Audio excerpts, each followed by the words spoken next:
Please rise.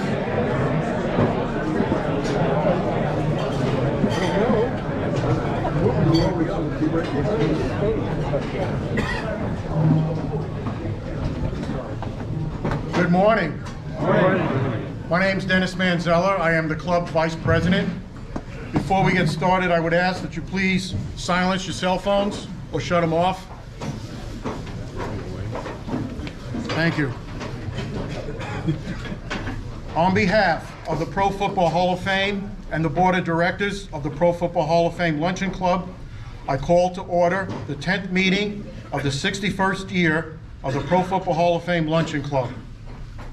Invocation, followed by the Pledge of Allegiance, will be given by Pastor Julie Kirker of Simpson United Methodist Church.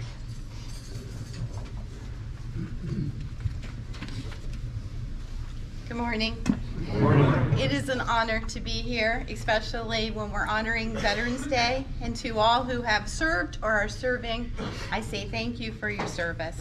I am the daughter of a veteran. My dad served in the United States Marine Corps, and so it is in his honor that I'll lead us in prayer. Please bow your heads. Almighty and loving God, may your blessing be upon all those who have gathered here today to give thanks to the men and women that have served and defended our country and the values of freedom and justice that we hold so dear. Let us remember the sacrifices they made and the hardships they endured. Lord, bless the officers and enlisted men and women of the Army, Navy, Marines, Air Force, and Coast Guard, and those who serve in all branches and areas. As they perform their duties of their calling, be with them, Lord. Give them not only true love of country, but also love of you, and an understanding of your love for all people. Lord, it is with a heavy heart that we lift up the passing of member John Ishnek and the wife of member Larry Lotzenheiser. Please be with them and their families and comfort them through this difficult time. Lord, I ask you to bless our speakers and our time together. We are grateful, Lord, for all your provision as you continue to guide us along our path. Hear us, we pray, through Jesus Christ our Savior. Amen. I pledge allegiance to the flag of the United States of America and to the republic for which it stands, one nation, under God, indivisible, with liberty and justice for all.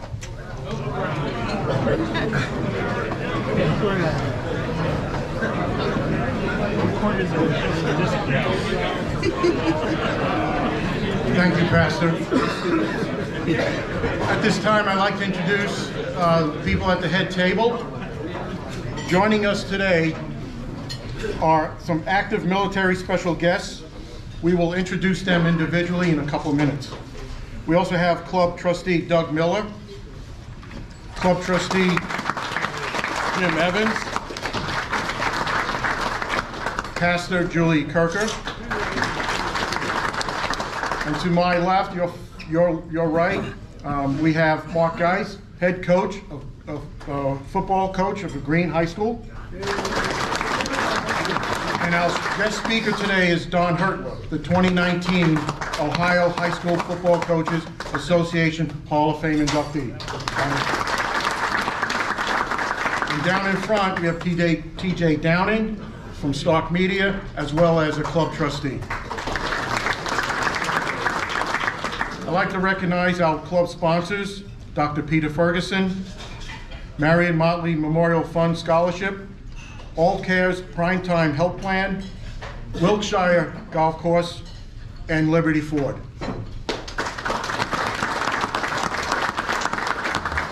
At this time, I'd like to bring up Club Trustee Doug Miller, who will introduce our special active military guests. Doug?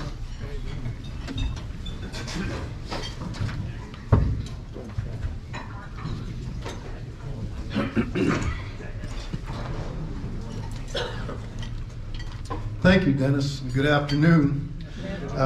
It's my honor to represent the Hall of Fame Luncheon Club in introducing our veterans who are with us today as we celebrate Veterans Day weekend here. And, I will ask them to stand up, and I will read a little bit of a bio about each one of them. I probably will not mention all of their awards and accommodations because we'd be here till 1 o'clock. But I will read a bio, and we certainly thank them for being with us today. The first two are from the Air Force. First, I would like Master Sergeant Nortiz Biddig to stand.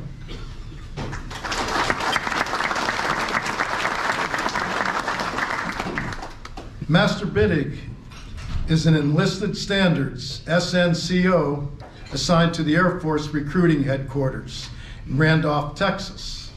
She is directly responsible for composing, publicizing, and interpreting all enlisted essentials guidance for Air Force recruiting service personnel by coordinating efforts with all total force partners and outside agencies to include Military Entrance Processing Command, Citizenship and Immigration Services, and the Office of the Secretary of Defense. Master Sergeant Biddig.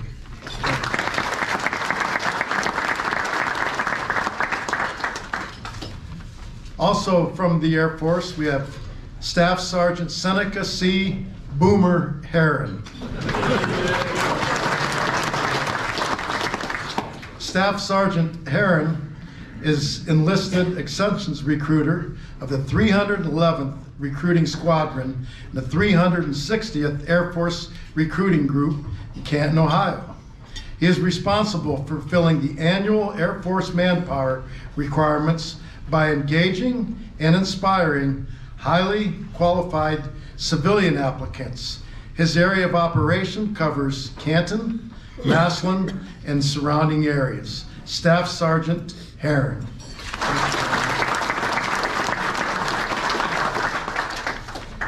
And from the Navy, we have Fire Controlman, Petty Officer First Class, Surface Warfare, Christopher Strauss. Petty Officer Strauss attended Whitehall Yearling High School in Whitehall, Ohio from 2011 to 2015. He enlisted in the Navy in 2017 and deployed to the Persian Gulf in 2021 and 2022 in support of Operation Freedom Sentinel with the USS Port Royal. Successfully decommissioned to USS Port Royal in September of 2022. He returned to Ohio in December of 2022 to assist in recruiting efforts. Petty Officer Christopher Strauss. Thank you very much for your leadership, for your service to our country, and for the freedoms that we enjoy. Thank you very much. Thank you.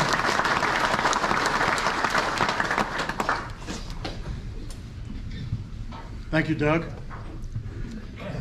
At this time, the Pro Football Hall of Fame, as I call out the 5 military branches, I would like the members who served in those branches to please stand so we can recognize you. U.S. Army.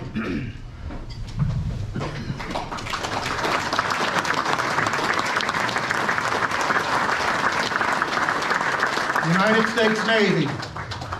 Please keep standing. Please keep standing. United States Navy. United States Marine Corps.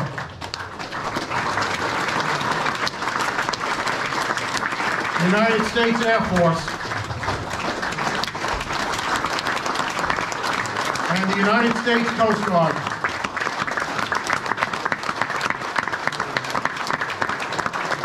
Thank you all for your service. Appreciate it very much. Thank you.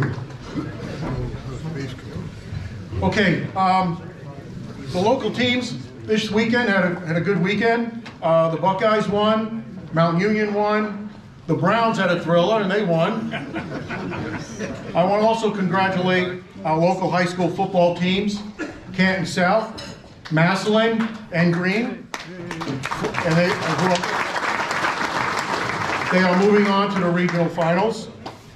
Green will play Massillon, and Canton South will play Struthers.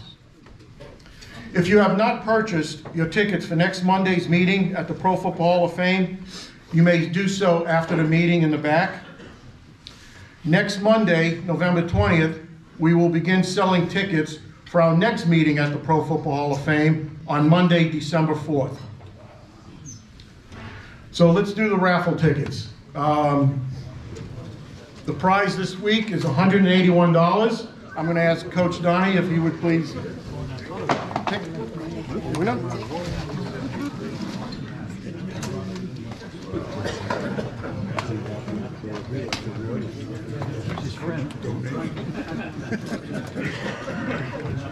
Okay, the winning number is 979500.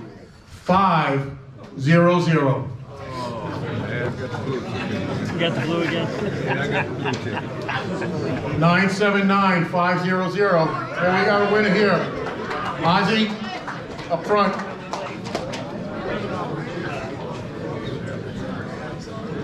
Okay, see Ozzy, he has the money.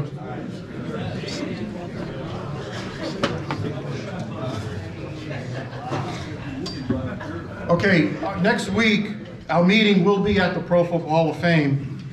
We are working on finalizing our speaker. It may come down to a game time decision. Our speaker on November 27th will be Doug Youth, Ohio High School Athletic Association Commissioner, and that will be here at Tozzis. And then on December 4th, we'll be back at the Pro Football Hall of Fame, and Anthony Munoz will be our speaker. Okay, hopefully this time. It's my pleasure now to introduce Mike Geis, the head football coach at Green High School, also played with Coach Don, played for Coach Don at North Canton, and Marcus will introduce our speaker, Don Hessler.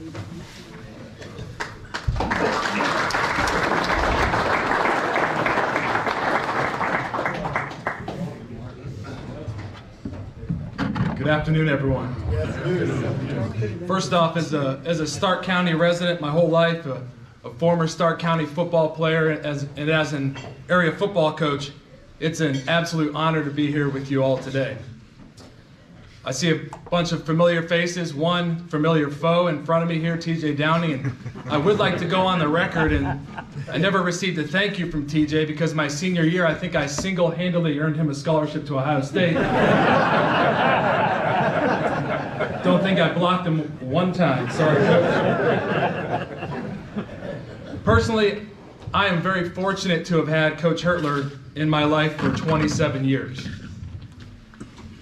As anyone in this room knows, there's a high level of respect for former athletes and their high school coaches. And I, for one, have also been fortunate to have Coach involved in my life as a mentor and as a friend in my own coaching career. Coach has not only made an impact in my career, but he's also impacted me as a man and also as a leader of young men today, which is what it's all about anyways, right? Coach Hertler made his own impact in Stark County and in Conotton Valley, Garraway, in the North Canton communities. Coach Hertler grew up the son of a football coach in a football family, as I did as well. He was a 1981 graduate of Hoover High School, winning 2 Federal League titles his junior and senior year in 1979 and 1980. After a successful playing career, Coach graduated from Ashland University, allegedly. And he began a very successful teaching career and coaching career at Conotton Valley High School in 1986. After 1 season as an assistant football coach at Conotton Valley, Coach Hertler quickly moved into the head coaching ranks at Garraway High School. And for 8 seasons at Garraway, Coach Hertler had a career record of 66-15 and was ranked in the top 10 every single season. After spending the 1995 season as the offensive coordinator at Massillon Washington High School, Coach Hertler was named the head football coach of Hoover High School. And for 15 seasons, Coach walked the sidelines as the head football coach. And that time he achieved many successes with his players and his coaching staff. Coach accumulated a record of 136 wins and 75 losses at Hoover.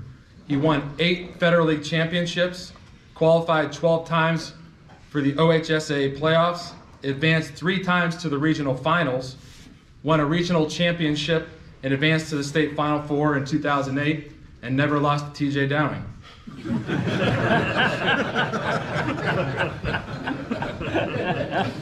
Coach Hertler has also been recognized with different Coach of the Year awards across the state. Federal League Coach of the Year, he earned 6 times. Stark County Coach of the Year, 3 times. District Coach of the Year in 2008, and the AP Division I Ohio Coach of the Year in 2003 and in 2008. Amassing a career record of 202 and 89, Coach Hertler retired from coaching after the 2014 season, or so we thought. Coach was inducted after the 2018 year into the Ohio High School Football Coaches Hall of Fame.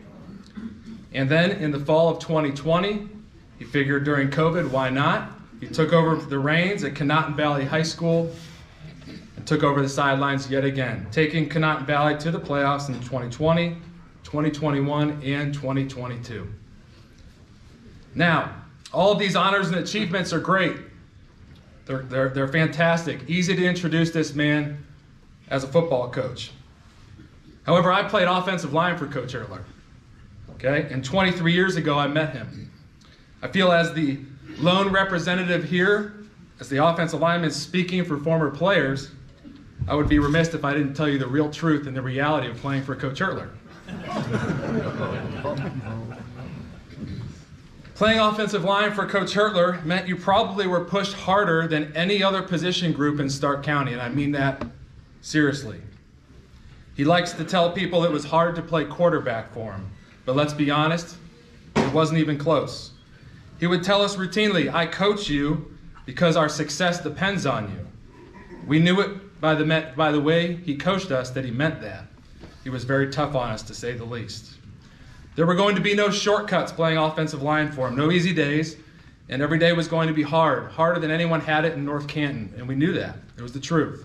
Just to give you an idea, I have 3 examples from the perspective of an offensive lineman, what it was like to play for Coach Hertler. First one, Coach Hertler was well known as holding the toughest individual sessions for offensive line in practice in the area, pretty much all of Stark County. He had about 4 to 6 drills that we did on a daily basis that would make any lineman's stomach weak. He was also gracious enough to place these 4 to 6 drills on opposite corners of Memorial Stadium's practice field, so we had to run everywhere we went. We were, needless to say, in better shape than the cross-country team. The chutes were located in the southwest corner. The sled was in some swampy area down near the youth baseball field. And of course, his favorite drill, which he termed death cones, was in the northeast corner. Coach was also known as the hardest grader amongst any offensive line coach I've ever met. It was very difficult to get a grade above an 80%. Ironically, in week 2, my senior year in 2000, we were playing at Green High School, and our quarterback, Brad Reefsnyder, unselfishly and accidentally handed me the ball as the pulling guard on 54 days. You can imagine my excitement when I felt I had saved the day by not fumbling that ball and keeping that ball as I got tackled, which felt like by every player from Green. The next morning, I was handed my grade sheet. I was actually pretty excited to see how appreciative Coach would be that next morning and not me saving the day. The grade I got for that play, a 0. The following comment, Mark, the left guard does not get the ball on 54 days. Thank you, Coach. And finally, another perspective of former offensive lineman for Coach Hertler, he is the king of one-liners in practice. He's the king. He was so good at them and is so good at his motivation, we just decided as linemen we were going to write our own book about Coach Hertler. We termed that book Tuesdays with Donnie, and we would write down every one of his one-liners. I brought a couple with me today, the PG ones that I can share. Speaking with future Cincinnati defensive lineman Jordan Roth, he told him, "Roth, you could screw up a junkyard." He told me, "Jesus, Geis, you're the best midget league blocker we ever had." And to one confused player who couldn't find the right huddle on offense, he exclaimed to them, "Do you know why you're on fifth string offense?" And the player said, "No." And he says, "Because we don't have a sixth." Seriously though, Coach Hertler worked harder to get the best out of us. In return, we had a real, true fear of letting him down, and the ultimate respect for the man that had been in the trenches with us for all those weeks.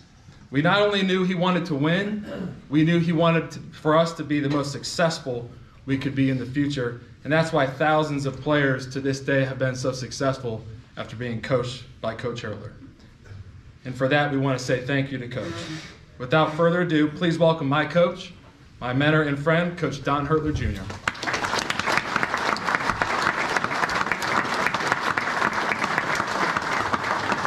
They put the mic down for you, Coach. You guys have a nice lunch. We'll see you next year. Thanks, Mark. A good speaker starts with a good introduction, and obviously Mark's introduction was way over appreciative from myself. I want to thank him, and he's part of the coaching tree. Is the volume okay for you up here? Yeah. Okay. I know we're not getting any younger, and I'm joining you now. I'm becoming your generation. But I'd like to thank Mark. I'd like to thank the Hall of Fame Club. I asked Mark to do this a month ago, not knowing whether he'd be still playing or not.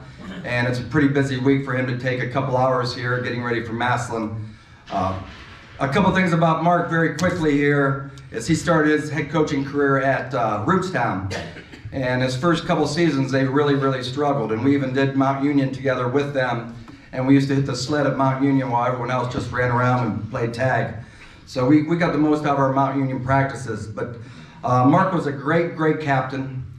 Around 2000, he didn't start till his senior year, was our left guard.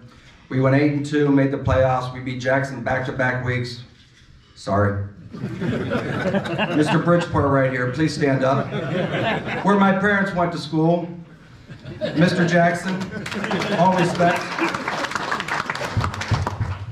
But Mark at Rootstown went from, I was at the Mogador game week 10, and they won about half their games, but they had the 35-second clock rolling, or they had the game clock rolling, and it was a very cold night, and I was retired at that time, and I wanted to just get home and get warm, and stood there during the second half, and the clock's running, and we hung out at the coach's office for about an hour afterwards. And the following year, they upset Mogador, and then the following year, they went 10-0 and beat Mogador week 10, running what we called 54 Dave all the way down the field to close the game up. So to see his progress and his team's progress through those 3 seasons, 4 seasons, 5 seasons, was just amazing. And obviously, as a former coach of Mark and all the other linemen that had to put up with me, I was never so proud just sitting back watching them enjoy a 10-0 season at Rootstown, which I think was probably only the first or second time that they had ever done that, to see where they started and where they got to.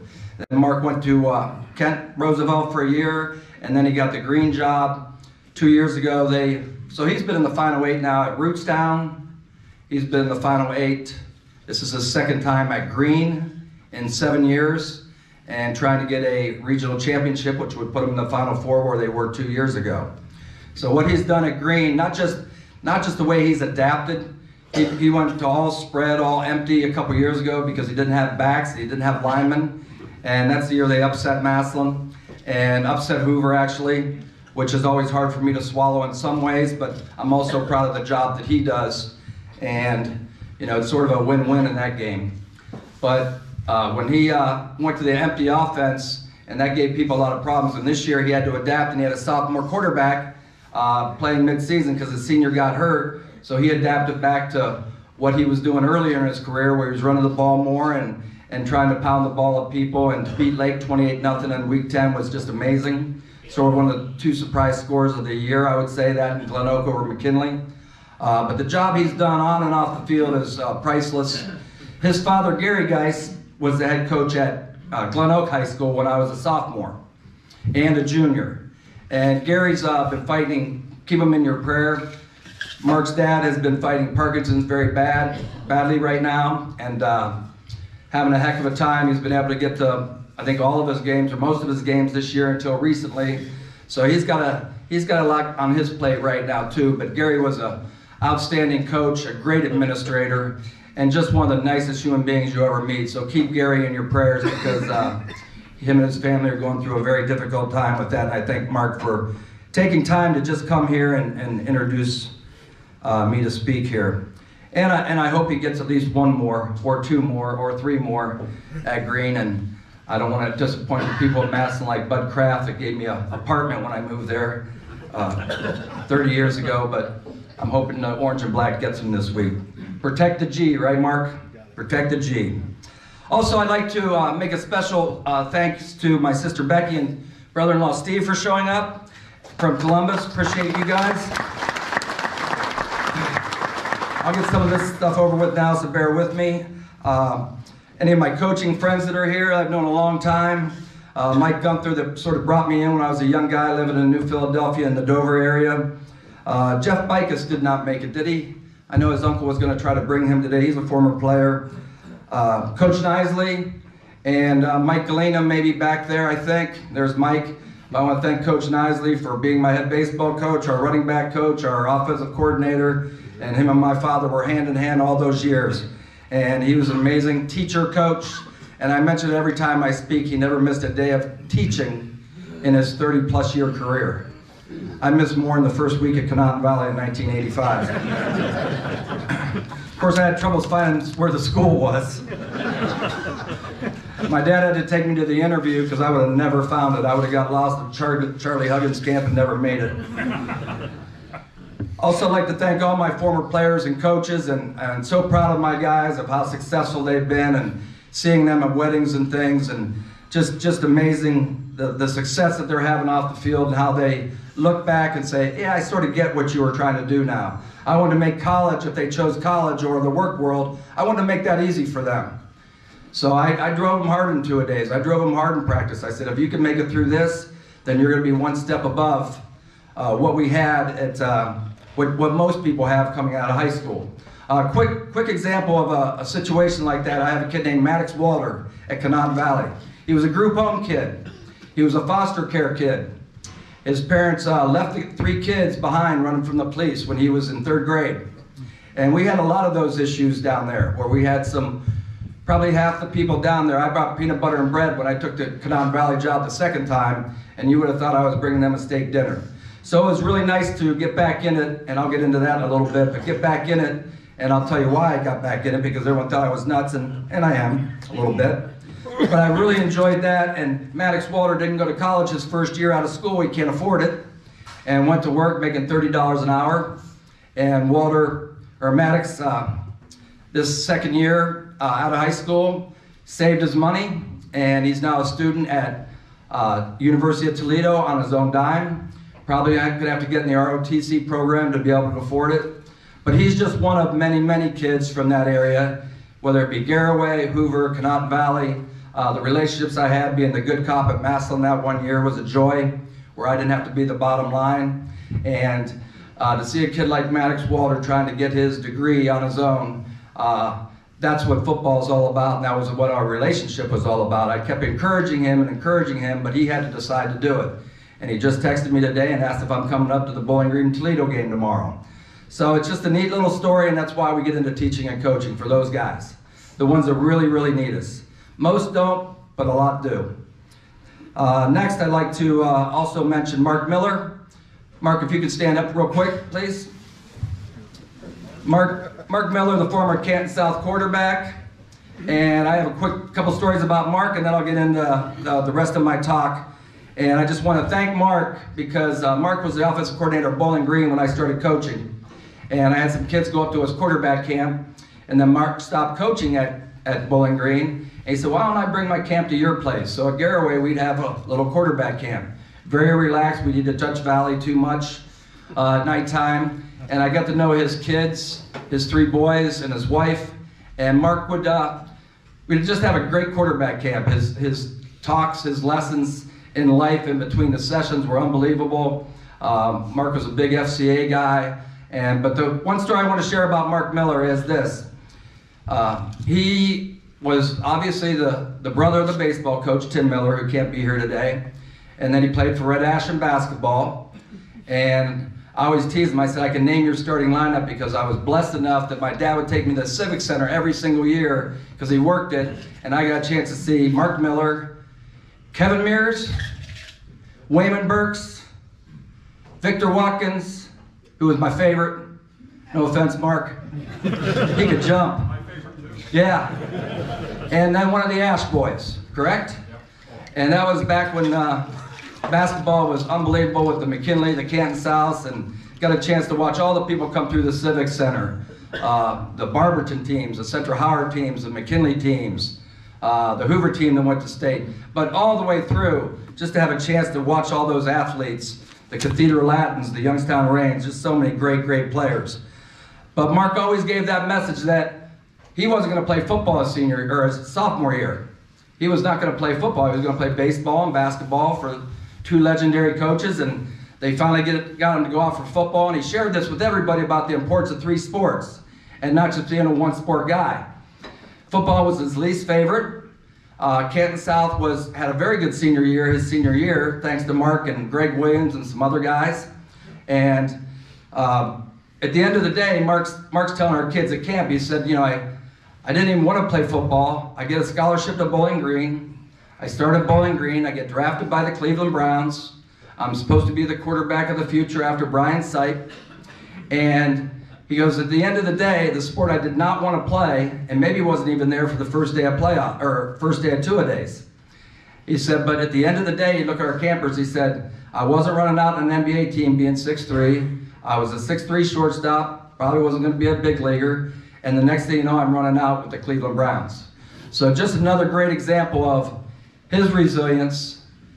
His friendship to me is second to none. There's a deep love there for a long time. He talked to my Connaught Valley kids a couple years ago at Mount Union. His youngest is a coach at Mount Union. And I just love Mark Miller to death. And he's been a legend here in Stark County, and I don't think gets enough credit for all the things he did athletically and as a man doing the TV and radio things now. But he's just a special guy, and I just want to thank you in front of the crowd, Mark, for everything. Appreciate you.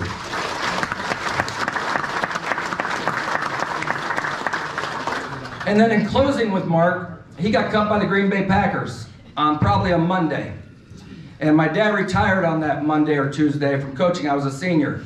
Mark took the time to write a letter to my father. He never played for my dad. We did 7-on-7 at Hoover without any coaches. We learned from Mark Miller. Steve Jordan, your son Mickey, we learned from him. I'd like to say hi to Mr. Jordan, my summer baseball coach. 13, 14 years old, throwing the curveball, right? The lefty. But Mark, where was I at with this? Green Bay Packers. Green Bay Packers. So my mom, I came home before basketball practice, I was heading back, and my mom said, here's a letter I'd like you to read. So Mark wrote a letter. It wasn't just a nice letter. It was a well thought out. The week he gets cut from the Green Bay Packers, he writes my dad a retirement letter, and I'll never forget it. And I just sat there and cried. I said, this is what sports is about. This is what caring about people are about. He was not caught up in himself. He was thanking my dad and wishing he could have played for him at one time, and thanking him for letting him work out in the summer times and the influence he had. He also spoke at our preseason dinner when he was with the Browns one year, my junior or senior year. But again, I just wanted to recognize Mark, and that letter still to this day is part of my heart. And it was an emotional time to have my dad retire, and that he took time out of his schedule and his downtime to think of others. But the great lessons I learned from a lot of smart people. I'm not very intelligent, but I learned from a lot of smart people. But I want to thank you again, Mark. All right, Coach Dressel was here a couple weeks ago, I think with Coach Ginn, correct? Yeah. And this is the way Coach Dressel is also. And then I'll get into why I went to Connaught Valley. I coach Dressel, and there are too many Division I college football coaches, especially when you don't have a whole lot of players that you're going to recruit. I don't know why I even called him on a Monday night. We're playing Louisville on a Friday, and he ran this one formation. He called it the Ginn formation when he had Teddy. And I call him on a Monday. I said, Coach, do you have a second? it's like 8 o'clock at night. He goes, Don, you know we open up Thursday night. And I'm like, yeah, coach, I know. He goes, what do you need? I said, just 1 minute. Why'd you run this formation? Why'd you do this? You know, what'd you run with it? He said, well, Ted didn't know all the plays. Really, as a freshman, we weren't comfortable, but we wanted to get him on the field. So we put in a jet sweep and a bubble route and just got the ball in his hands and let him use his speed. And I think they called it the Ginn formation. That's what we ended up calling it. And it's just where you move a guy back a little bit, just sort of helped open things up for a quarterback to see in a way to get him the ball. He wasn't really a running back. He wasn't really way out wide. He was sort of in no man's land. And then you see other teams that have gone to some of that stuff also. So he answers the questions for me, and he does all that, and I'm really thankful for him. I said, I'm sorry to bother you. And there's not a Division I coach in the country that would take a phone call then, except for Jim Tressel. That's it. And so when people ask me, you know, why do you respect him so much? And he stayed in touch. I met him when I was 19 years old, and we stayed in touch all these years, and he's been nothing but a mentor and a friend, and you know what a great guy is when he speaks here. But when he went through all his formation stuff, and I said, okay, I have one more question. He goes, all right, Don, go ahead. I could tell he wasn't getting very happy with me. And I said, you play Thursday, correct? Yep. I said, could I borrow Teddy again Friday? Because he already knows the plays. He goes, I don't think that'll happen. So, and we did beat Louisville that night, which didn't happen all the time, but we did beat Louisville that night. And we threw 2 skinny posts behind the Ginn formation and helped us score 2 touchdowns in the red zone, which was a really big deal. So I was appreciative to him for that small gesture or big gesture. All right, people want to know why I went back to Canton Valley. I was retired 4 years, and then I helped out at Walsh University a little bit with Coach Fankhauser, who I'll get into here in a minute. And let me know about my time there when you get a chance. I got a call down in Sarasota in Siesta Key. I'm retired for 4 or 5 years, and Dave DiDonato and Todd Herman, the administration down there, called me up, and we have 70 boys at Canton Valley. So everyone's like, yeah, that's really neat. You took that job. Why?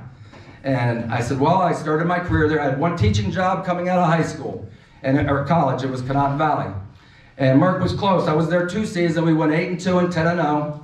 We had really good kids, but they were ready to drop football at the school 3 years before that. Nick Julia came in, who went to Malvern, did a great job building a little foundation with the weight room. And then we just sort of took it, John Dean and the rest of our staff sort of took it from there.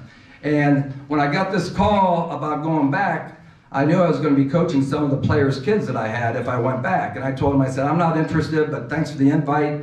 I really appreciate it, or the opportunity, but I'm not going to give up my 6 months in Florida to come back and coach. That's just not where I'm at in life.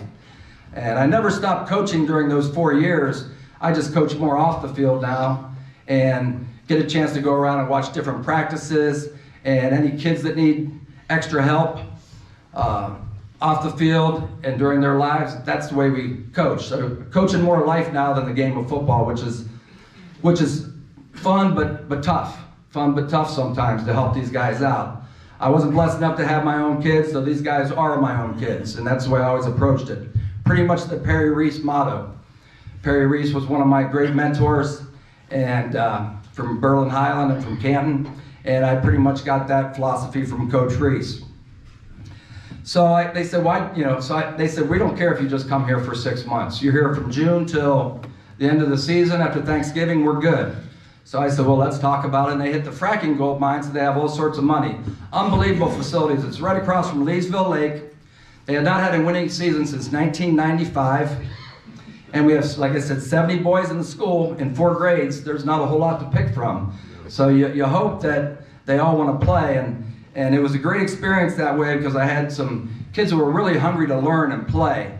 And they didn't have the distractions. There was no cell phone service when I was at football practice.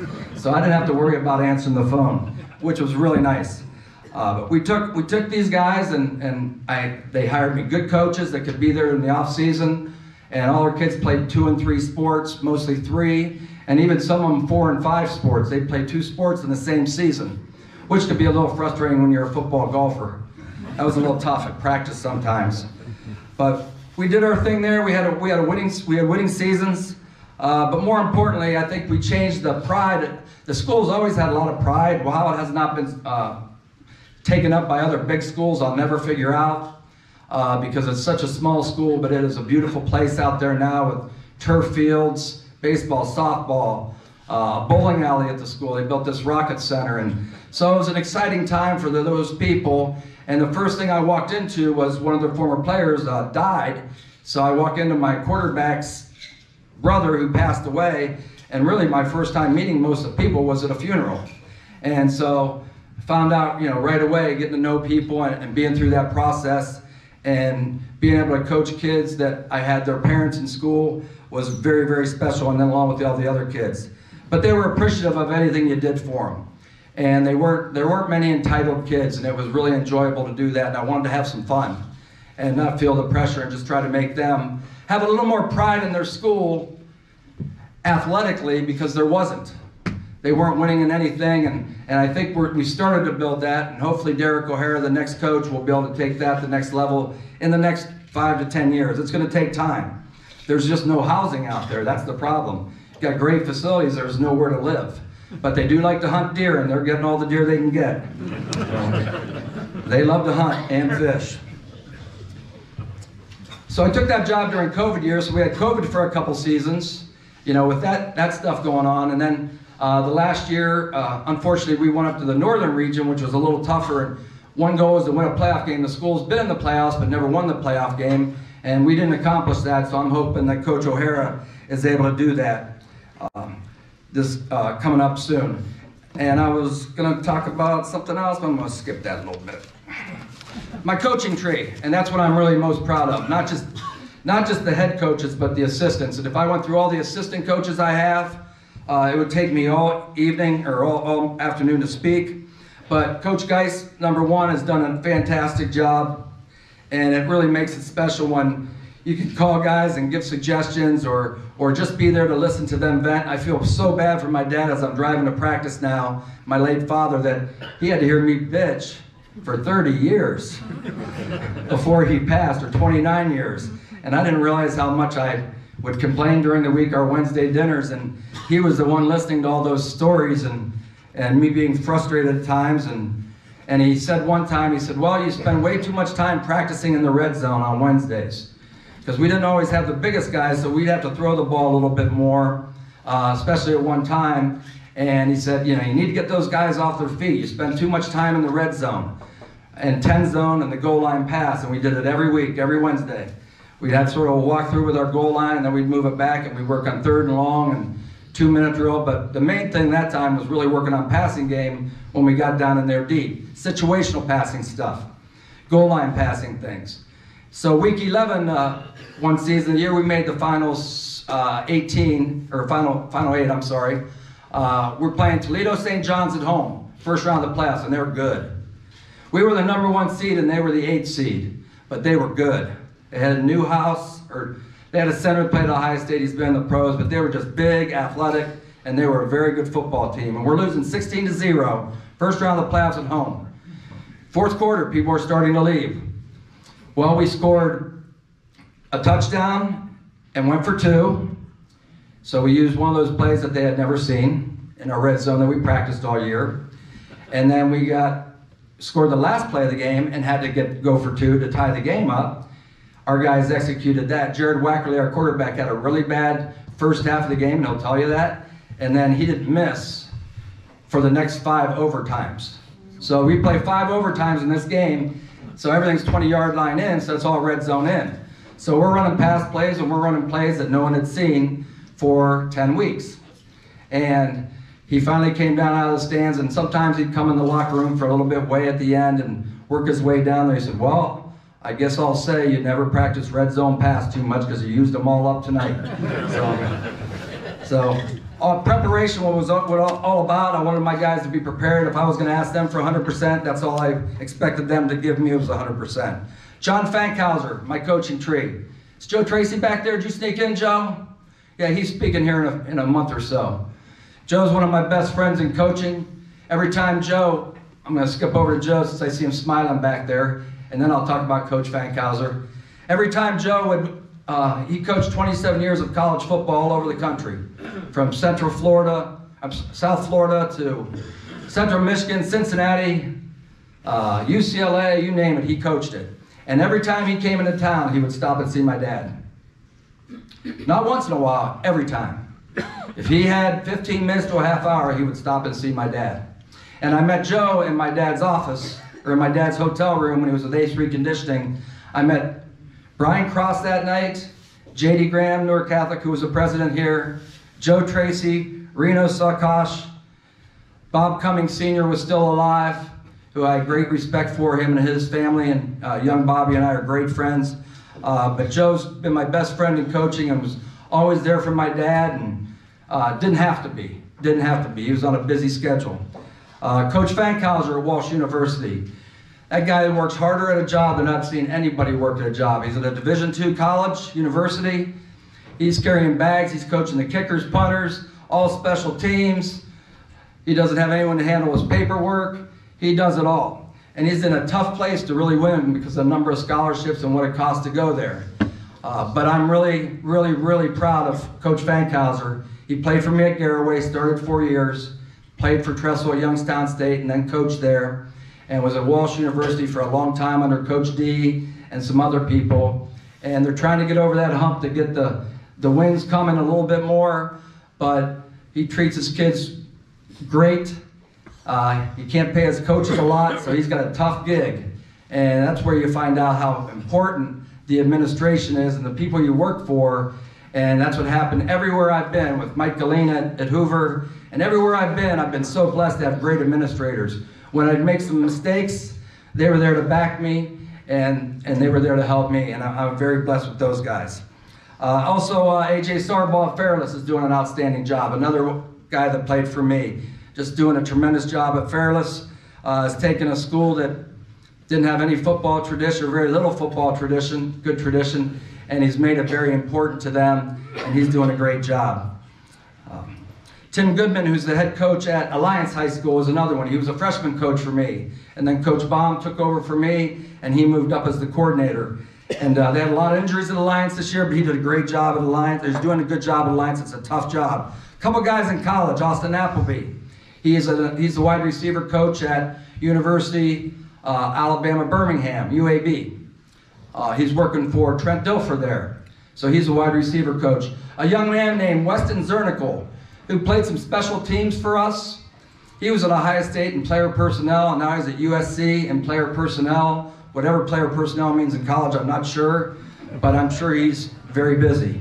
And I finally got his new number, and we chatted for a minute a couple weeks ago, and just really proud of him. And again, I'm going to forget many of the guys, but these are guys that are in my tree, I guess. Mike Cook, who's the defensive coordinator at Glen Oak, who also was the head coach at St. Thomas, did some graduate assistant stuff for us. And then my college buddy, Scott Valentine. We had the best coaching clinics on 3rd floor Jacobs with a couple of pops. We had all the answers. Scott Valentine, legendary coach. Doug Butte, who's the president of the association, who speaks in a couple of years, was a point guard at Ashland. He lived on our floor. And then Todd Van Reeth, one of my great friends, was a basketball coach at Garraway when I was a football coach there. And he was my defensive coordinator, and we were 25 years old, didn't know any better, and just went to work and got those kids playing. I think that covers the coaching tree. I'm sure I've forgotten many. Lastly, a couple things about my father. Number one, I just wanted to mention him a little bit because a lot of you guys know him. He's from Bridgeport, Ohio originally. He got in their 2nd Athletic Hall of Fame. The Necros, Jopko, Havlicek. I was thinking Mazurowski, but I was wrong when I looked at the pictures. We took him, I guess. I don't know. But he got that 2nd Hall of Fame there, and that was a really neat thing. And amazing thing when I went to Canotton Valley, the amazing thing was that 8 years prior to my dad passing, we're playing Bridgeport at our field where he and my mother graduated from, and we're playing it at Canotton Valley, and it was the same evening that my dad passed 8 years prior to that, 7 or 8 years prior to that. That was a pretty unique feeling, playing against his alma mater and taking care of his alma mater the way we wanted to. But it was a neat thing to do. My dad would, when we were growing up, we'd get on the front porch in the summer times, and he'd pull out the old film, and on our front porch, living on porch with everyone driving by, sometimes throwing eggs. I think we had a skunk in we got out of church one time, we had a skunk in our car one time, so we didn't have to go to church that day. So it wasn't always easy at Hoover either, as people would know, but he lived on a perfect street where the eggs we were cleaning eggs off a lot, I don't know why. Toilet paper I could take, but the eggs, that was a little tough. But he would watch the 8mm, the 16mm tape on the front porch, and I got to learn how to watch every play 11 times. So we watched every play 11 times. The neighbors would come over, eat some popcorn, and then they'd all leave after 15 minutes because they were just like, "You're rewinding again?" He goes, "Yep, you don't like it, leave." So he was getting ready for the next season, so that taught me a lot about detail. He was a pro-style offense guy and threw the ball before anybody did, and I took that passing game with me and then developed it through a guy named Scott Leffler, who's the head coach at Bowling Green.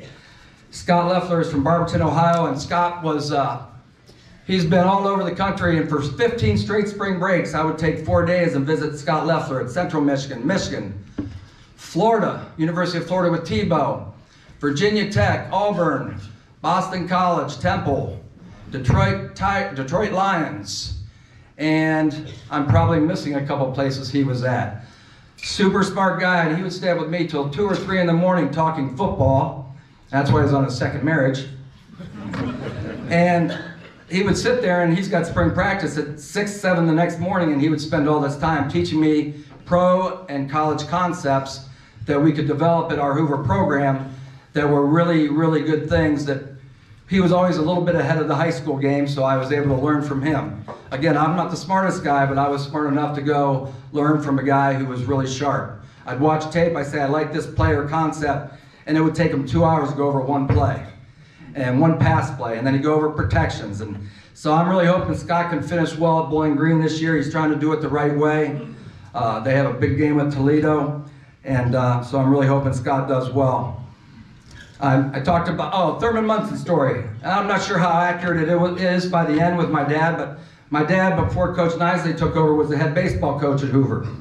And not only did he do things in the community, he coached as many things as he could, and we always knew where he was at. And when I was born, my mom said, "He's all yours." I had 3 older sisters, and she said, "He's all yours, I'm done."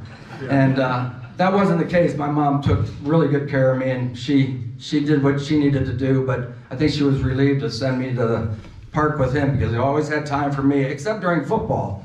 He had time for me for basketball, for baseball. Football, he didn't have as much time for me because he was so busy.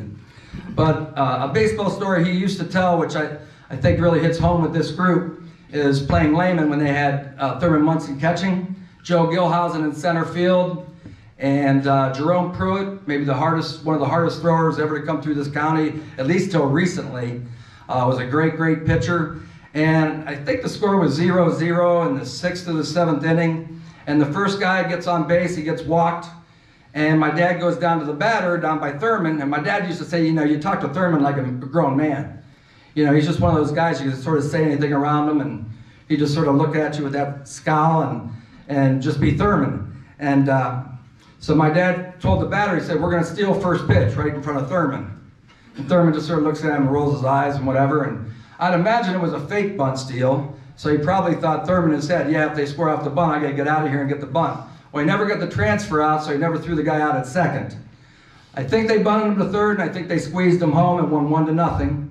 And my dad looked at Thurman after the game and said, "Thurman, I told you were stealing first pitch." He goes, "I didn't think anybody was crazy enough to do that on me." And they did, and they caught him off guard and won that game. Is that pretty accurate, Coach Nisley? Pretty accurate? Okay. Might be a little bit fudged. But so the relationship I have with my dad, not just coaching, we used to do the Wednesday dinners all the time, and I've spoken about that many times, but his baseball stories were tremendous, and I got to see how he interacted with his former players. And I had a sister die of ALS 2 years ago, and she died of ALS, and I have one sister left, Becky, like I said, and there were so many people. Andy Logan really did a great thing at Hoover. He had the band over to her house and before football season. And it was like a calling hour before having a calling hour. And the band played, and it was a very teary-eyed night. It was a surprise, and we kept it a surprise. And then there were hundreds of people there at the house right next to the middle school where my sister Sue lived, and it was just what makes North Canton a little bit different, that community, than some. You know, we all have to take pride in our communities, but that community came together for my sister, and it was just priceless. She was also a teacher and had a lot of relationships with guys, and I got one nodding off on me, so I'm going to keep moving. And one last thing about TJ I'd like to mention. TJ was in a wedding of Chris Vallis, one of my favorite players, because he just had a great attitude. And TJ's up there at the wedding, a Greek wedding, and he's looking into those candles. Yeah, he's looking into the candles, and I see him starting to wobble a little bit. And he was smart enough to get off the stage and get away from there because he was going to go down. If you've ever been those 90-degree weathers with the tux on, and I'd imagine TJ had a shot or two before they did that to celebrate. But TJ comes out from the wedding, and I'm with my girlfriend at the time, and I said, TJ, you all right? He goes, yeah, I'm okay. I said, you couldn't have made it through a Hoover practice pre-practice. You would have made it through a pre-practice plan for me. It's a good thing you stayed at Glen Oak. And that's not true. I enjoyed watching TJ play, and I wish we had a few more linemen like TJ and Barton and those guys at Ohio State now that maybe aren't 5 stars, but they were grinders, and they were tough-ass players, and the competition we played in the Federal League was just unbelievable back then. When you had Boardman and Fitch in our conference, almost every team had 2 or 3 Division I guys. You know, you had great competition every week. It's still a very, very strong league, but it's turned into a little more of a Division II league. The schools have shrunk a little bit, most of them. But having Boardman and Fitch in there and then adding McKinley, you know, those are pretty special times. And I guess in closing, I just want to thank everybody again. Hopefully I only put one person to sleep. I wasn't the most entertaining today. I was a little bit nervous. I gotta worry about what Mark's gonna do this week, so I'm sort of anxious with this. And there's no way you can beat Maslin. I know you can't beat Maslin. There's no way. There's no way. I never recognized my guys at the beginning of the season on the Canton paper, and maybe get Lou Holsted a little bit, and always underestimated our team, because every time I thought we were going to be good, we wouldn't play as well, and I think that was my problem. So when we weren't going to be good, like Mark's senior year, we weren't supposed to be very good, and we ended up tying for the league championship and making it to the final 8, 16. Do you remember if Glen Oak won a Federal League title that year? No, I don't.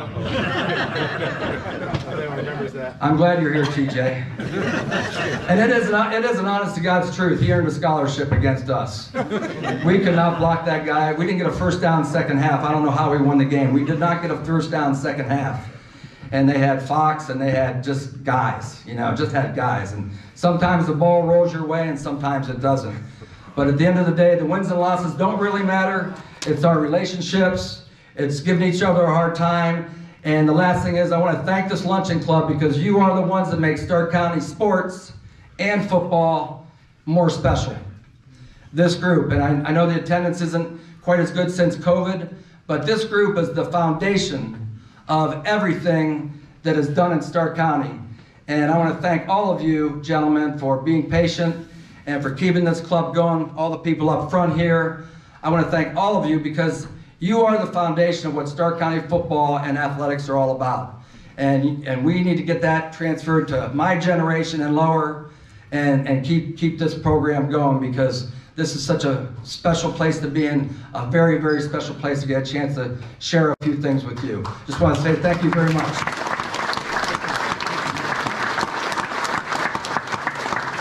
So now we have if it's 1 o'clock, I know you have to go.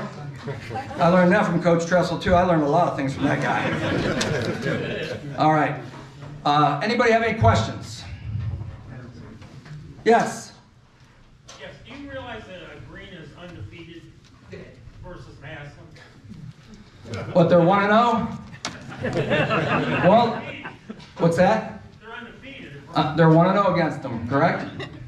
Did we play him before? I don't remember. I don't know. I think it's probably the first time you played them. Yeah. Yeah. Well, he'll give it his best shot. I know his guys will get recognized after the season, like I started talking about. The question was, how many times have they beaten Massillon? But Mark's got a good team. They're playing really good defense right now. He gets the most out of his kids. The thing I love is he was empty, then he went to 2-back, and he's willing to change and adapt to his personnel. It's not just run this system, that's all we're going to run. You have your base, but he adapts to his personnel, and he changes every year. I think they're in a different defense this year even. Secondary is about the same, but their front's different. So he's willing to adapt to his kids. He has good, tough, smart kids. I think Green at one time probably wasn't known as a real tough group of guys. And if you watch them play now, they will battle you and they'll run and they'll strike you. So that's another thing that Mark's brought is the toughness. And you got to coach that every day, and that's tough. It's hard nowadays to do that. You know, Mark didn't start till his senior year. Most guys would have quit by then nowadays. You know? But he hung in there, and look where he's at now. Any other questions? Yes, Mr. Chichellis. I know one of your best friends is Randy Santangelo, and you haven't mentioned his name. Well, that's because he's not here. If you're not here, I'm not going to talk about you. Well, I drove to the game with him, to the Green game and back, and he had a guy named, gentleman named Lukens with him, not the Lukens family you're thinking of. And I just nodded my head the whole way up and the whole way back. I did not say a word the whole time, except get me out of the car, I want to go watch the games on TV. Any other questions? Yes? When did you coach at Massillon? I was at Massillon in George Whitfield's senior year, which was the year after the 100th game, so that would have been 95. 95 seasons. I coached for Jack Rose. And Jack did, so I mentioned him when I spoke here before. Jack did so much for me, learning how I was just at small schools as a coach, and going there 1 year. And there are so many great people in Massillon that a few people really give Massillon a bad name. Massillon is what Massillon is. They have great tradition. They care, and that's what you want. You want to be someplace that cares. At Canaan Valley, we had to we had to go for 2 every time, and this old gentleman came down my 3rd year and said, "Why don't you have a kicker?" I said, 1, we can't get an exchange student in here because no one will take them. I said, 2, I said, I don't have anybody dedicated enough to practice in the summer.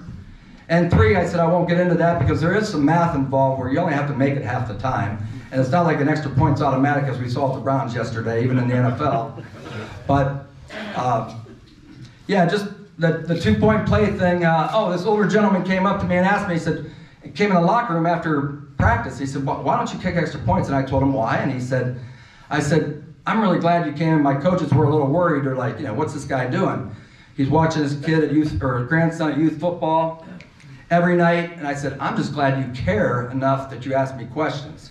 Because that's what I try to develop down there is getting more people involved and getting more people to care about these kids and the tough game of football and what it can teach them and how it can help them in their other sports and how it can help them maybe go from working a factory job to maybe going and getting a college education on your own. Those types of things are really important to me. Yes, anyone? Yes?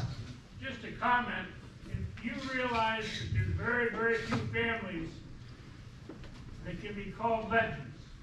And your Hertler family is a legend, and I congratulate your whole family, your father and yourself, as well as your whoever else is in that, on a wonderful, wonderful season of joy for a lot of football players, and thank you for coming to the RC. Well, thanks so much for having me. I really appreciate that. I was expressing some things to Mark Miller about, things that came natural to me, and we were talking about this at halftime of the Canton South Fairless game when he was doing it, and he said, Don, he said, let's think about it, it was during lunch, I think, and he said, you grew up just knowing those things, being around that every day, where most people didn't get that opportunity that I received. Very few people. And to have a Hall of Fame father and coach and community member and a man that never cussed. I never heard him cuss, even though I'm playing next to him. As a player, I'd cuss next to him. And then he'd just give me that look. And I knew I was in the doghouse, I better get out of here. And, but, the things that he did that way, he was a leader, him and my mom were the leaders of our family, and and we were blessed to be in a great place to be brought up. And my sister Becky, who sits there, has always been my rock of my family. She's the one, she doesn't know as much about football as the other Hertlers did, but she was also a longtime teacher. She brought a student in. Her and her husband helped take this young lady and get her through college. So it was all passed down from my dad to all of us, and we've tried to pass it forward also. Thank you.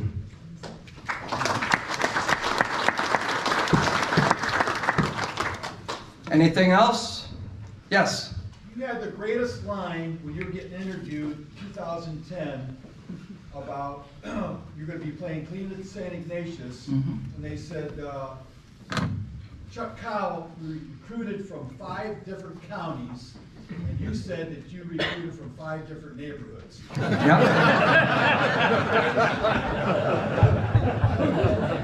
You're trying to figure out how you beat him. He was 5 counties, you were 5 neighborhoods. Well, it's true. And I can honestly look at this group and say I never recruited a kid.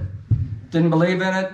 I de-recruited more kids. Their dads would come over and say, hey, we want him to play. And I'm like, you know, why would you not go to McKinley where you won a state title? Or why would you not go to this school where you grew up? You know, leaving doesn't make it better.